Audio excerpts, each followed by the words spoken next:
सकाळी यांना 6 वाजता घेतलं पुणे एअरपोर्टवरून. तिथून दगडूशेठचं दर्शन करून आता आलो आहे बघा तुळजापूरला.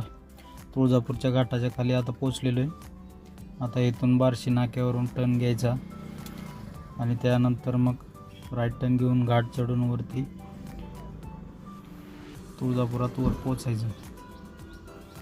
हा जुना घाट आहे. हा सरळ जो रस्ता आहे तो धाराशिवला गेलेला आहे सरळ वरून. हा जुना घाट रस्ता आहे आपला तुळजापूरचा, त्याला घाटशिळ म्हणतात. आता आपण हॉटेलला पोहोचलेलो आहे. दर्शन एक्झिक्युटिव्ह म्हणून हॉटेल आहे, मंदिराच्या जवळच आहे, पार्किंगच्या तिथं.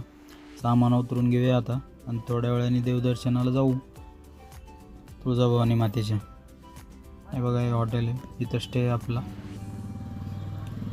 आणि हे तुळजाभवानी मातेचं महाद्वार आहे. खूप सुंदर अशी लाईटिंग वगैरे बनवलेली आहे. आणि ही जी बिल्डिंग बघताय तुम्ही लाईटिंगची, हे दर्शनबारीची बिल्डिंग आहे. इथूनच आपल्याला तळमजल्यात जाऊन वर दर्शनबारीसाठी लागावं लागतं. आणि हे असं सुंदर अशी छत्रपती शहाजीराजे महाद्वार म्हणून या महाद्वाराचं नाव आहे.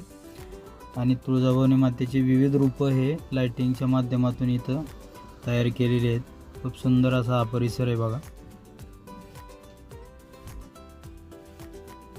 रात्रीच्या वेळेला अजूनच खूप सुंदर दिसतो.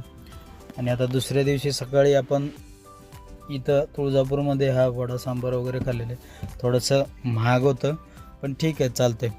तर तुम्हाला हा व्हिडिओ आवडला असेल तर लाईक, शेअर आणि सबस्क्राईब करायला विसरू नका. आपलं YouTube channel the R K. Travel world जर अजूनपर्यंत कुणी सबस्क्राईब केलं नसेल तर प्लीज सबस्क्राईब करा. भेटूया पुढच्या व्हिडिओमध्ये. असेच नवीन व्हिडिओ पाहण्यासाठी आपल्या यूट्यूब चॅनलला सपोर्ट करा.